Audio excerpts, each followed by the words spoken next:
সামনে বাংলাদেশে আমাদের জন্য ভয়াবহ সে আরেকটা সিপাহী বিপ্লবের করুণ প্রতি অপেক্ষা করছে।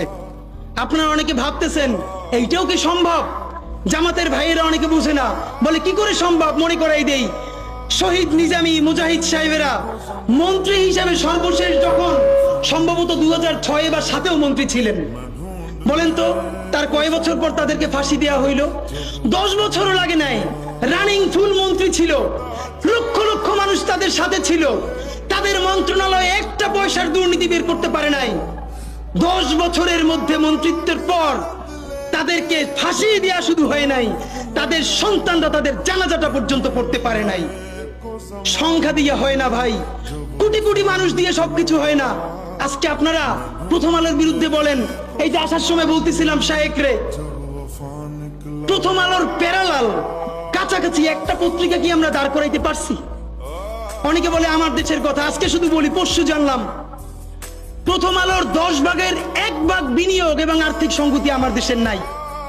5 কোটি টাকা হইলে আমার দেশে একটা নতুন প্রেস কিনতে পারে, তাইলে পত্রিকাটা ঠিক মতো ছাপাইতে পারে, ভাড়া লাগে না, সেই টাকাটাও তাদের নাই। ভাই, ভালোবাসা দিয়া পয়সার কাজ হয় না। 50,000 টাকা যে এই লোকটার স্যালারি, এই কাজ যদি 20,000 টাকা দিয়ে করাইতে চান, কোনদিন 50,000 টাকা রিপোর্ট এবং স্কিল আপনি পাবেন না।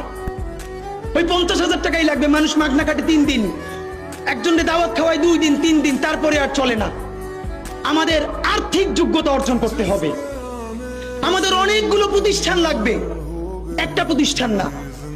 আমাদের ভাইদের সমস্যা কি জানেন? সে আজকে যদি হাটাজারি মাদ্রাসা দিয়ে কেউ একটা পত্রিকা বার করে, সেই পত্রিকাটাও সে জাতীয় মূলধারা বানাবে না, দেবে দৈনিক হাটাজারি সে বানাবে।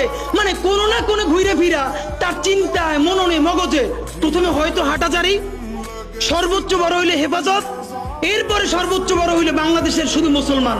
ভাইরা, এই মুসলমানের বাইরের যে জনগোষ্ঠী, সেটা কি আপনার না? আপনি ভাবেন এই দেশের আপনি প্রধানমন্ত্রী, তারপরে ভাবেন আপনার জনগোষ্ঠী কারা, আপনি সেরকম চিন্তা করেন।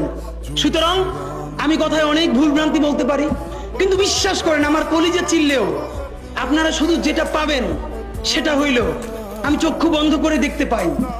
আমরা যদি যোগ্যতা নিয়ে 5-10 বছরের মধ্যে দাঁড়াইতে না পারি, এই ভিডিও, এই ছবি, এই শহীদ পরিবার, এই আহত, এদের জীবন তো শেষ।